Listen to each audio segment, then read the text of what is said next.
My name is Allison Oman, and I'm the Acting Director of Nutrition at the World Food Program. Good morning, and thanks for joining us. I have been closely following the development of the conceptual framework from our participation in the first panel last October, and I'm pleased to see the progress that's moved this forward to this event today.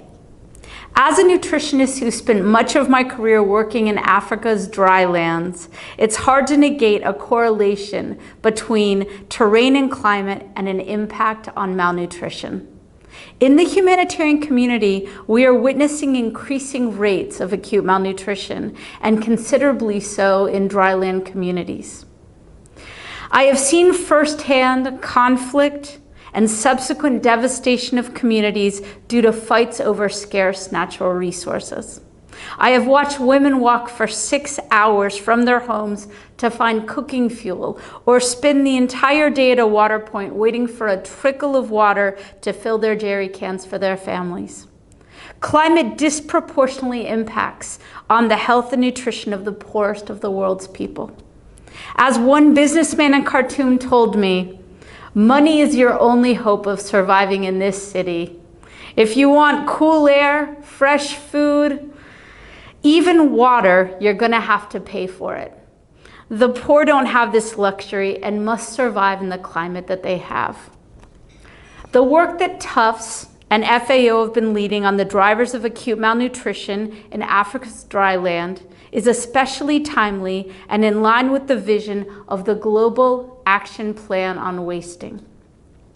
The GAP emphasizes that an effective response to address child wasting must be defined on the basis of stronger evidence of how specific drivers manifest and interplay to increase vulnerability to child wasting across different contexts, populations, and seasons, and how governments and their partners can mobilize to address these.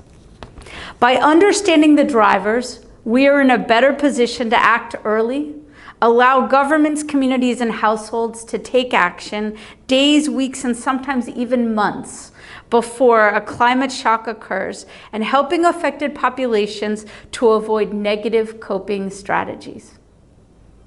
This is especially relevant in Africa's drylands, which face unpredictability, extreme climate variability, and often sparse population distribution.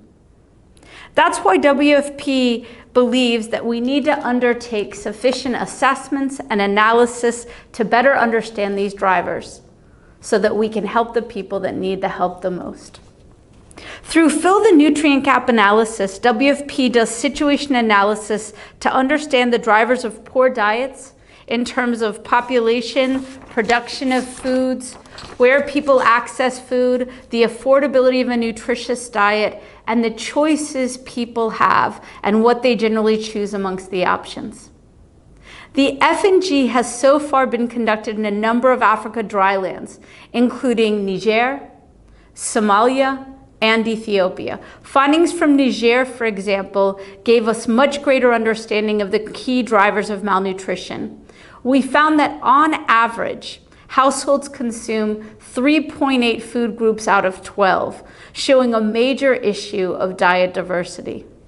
Between 40 and 60% of households led by women cannot afford a nutritious diet in many dryland regions. Affordability is also an issue, with a nutritious diet costing between 2 and 5 times a diet that simply covers energy needs.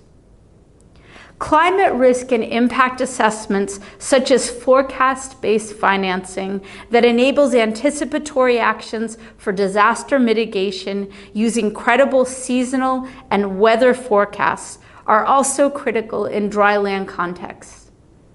In Niger, Ethiopia, and Zimbabwe, for example, WFP has used the forecast-based financing tool to forecast drought and its consequences, and has introduced anticipatory actions such as drought-resistant seed, soil, and water conservation structures and trainings to farmers on water management and agroforestry. Other such initiatives include the R4 Resilience Initiative, where in countries like Kenya, WFP provides smallholder farmers with access to index insurance policies that pay out when average crop yields fall beneath a certain threshold. And farmers receive these policies in exchange for planting part of their land with drought-tolerant crops or participating in sustainable agricultural trainings. In addition, Food Assistance for Assets programs in Kenya's drylands have initiated projects to build rainwater catchment and drip irrigation systems that mean communities can grow more crops and have better sanitation and hygiene. We at WFP welcome this new conceptual framework for addressing acute malnutrition in Africa's drylands, and are pleased to see a reinforced focus on the systems, both formal and informal, under the Gap on Wasting. We highlight the importance of strengthening national food, health, and social protection systems to have meaningful and lasting impacts, not only on wasting, but on malnutrition in all of its forms. I look forward to working together in this technical series. Thank you so much.